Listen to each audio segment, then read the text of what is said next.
اللہ کے رسول حضرت محمد صلی اللہ علیہ وآلہ وسلم ایسے انسان تھے جن کو اللہ نے ہر خوبی عطا کی تھی۔ جو آپ صلی اللہ علیہ وآلہ وسلم کے پاس رہ لیتا وہ آپ صلی اللہ علیہ وآلہ وسلم کا جاں نثار بن جاتا۔ آپ جیسا نہ پہلے کبھی دیکھنے میں آیا اور نہ آپ کے بعد۔ آپ صلی اللہ علیہ وآلہ وسلم سے لوگوں کو بے پناہ سچی محبت تھی۔ لوگوں کے دل آپ کی طرف اس طرح کھینچے چلے جاتے جیسے لوہا مقناطیس کی طرف کھینچتا ہے۔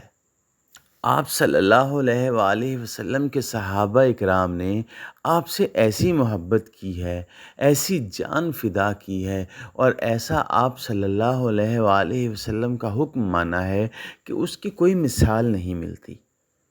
آپ پر اپنی جان اور اپنا مال قربان کرنے میں آپ کے صحابہ ایک دوسرے سے آگے بڑھ گئے۔ آپ صلی اللہ علیہ وآلہ وسلم کی خوشی سے بڑھ کر ان کے لیے کوئی خوشی نہ تھی۔ آپ صلی اللہ علیہ وآلہ وسلم کے راضی ہونے سے بڑھ کر ان کے لیے کوئی دولت نہ تھی۔ آپ کی محبت اور آپ کی اطاعت اللہ سے محبت اور اللہ کی اطاعت تھی۔ آپ صلی اللہ علیہ وآلہ وسلم راضی تھے تو اللہ بھی راضی تھا۔ حضور اکرم صلی اللہ علیہ وآلہ وسلم سے اسی محبت کا ایک واقعہ حضرت ابو بکر صدیق رضی اللہ تعالیٰ عنہ سے منسوب ہے۔ آئیے آج وہی میں آپ کو سناتا ہوں۔ ایک روز محمد مصطفیٰ صلی اللہ علیہ وآلہ وسلم حضرت ابو بکر کے ساتھ مسجد حرام تشریف لے گئے۔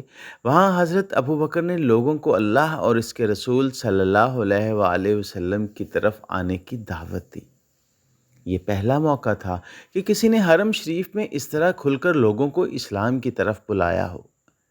مشرکین یہ بات سنتے ہی حضرت ابو بکر پر ٹوٹ پڑے اور ان کو گرا کر مارنے لگے۔ عتبہ نے تو حد ہی کر دی، ان کے منہ پر اتنا مارا کہ ان کا منہ سوج گیا۔ یہ حال دیکھ کر ان کے قبیلے والے آگے بڑھے اور انہیں چھڑا کر گھر لے آئے۔ شام تک حضرت ابو بکر صدیق بے ہوش پڑے رہے۔ شام کو جب ہوش آیا تو پہلا سوال یہ کیا، رسول اللہ صلی اللہ علیہ وآلہ وسلم کا کیا حال ہے؟ ان کی والدہ نے کہا، مجھے کچھ معلوم نہیں۔ حضرت ابو بکر نے کہا، جائیے بہن سے پوچھ کر آئیے۔ حضرت ابو بکر صدیق کی بہن اس وقت تک مسلمان ہو چکی تھی مگر انہوں نے کسی کو بتایا نہیں تھا۔ ان کی والدہ تک کو معلوم نہ تھا۔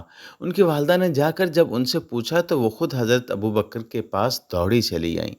حضرت ابو بکر صدیق نے ان سے سوال دہرایا کہ رسول اللہ صلی اللہ علیہ وآلہ وسلم کا کیا حال ہے؟ انہوں نے بتایا، حضور اکرم صلی اللہ علیہ وآلہ وسلم بالکل خیریت سے ہیں۔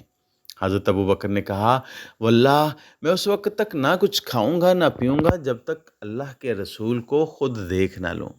ان کی بہن نے ان سے کہا، ذرا ٹھہر جائیے۔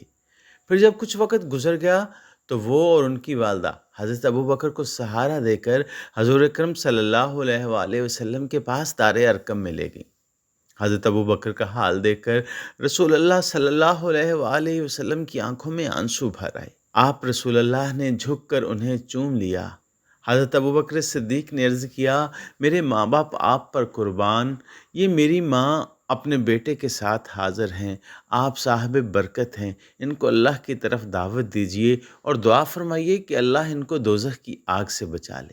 حضور اکرم صلی اللہ علیہ وآلہ وسلم نے ان کے لیے دعا کی اور انہیں اسلام کی دعوت دی اور وہ پھر مسلمان ہو گئیں۔ تو پیارے بچوں، سیرت کے اوپر یہ آج کہانی آپ کو سنانے کا مقصد یہ ہے کہ ہمیں نبی اکرم صلی اللہ علیہ وآلہ وسلم سے دل و جان سے محبت کرنی ہے۔ اپنے ماں باپ سے بھی زیادہ محبت ہمیں حضور اکرم صلی اللہ علیہ وآلہ وسلم سے کرنی ہے۔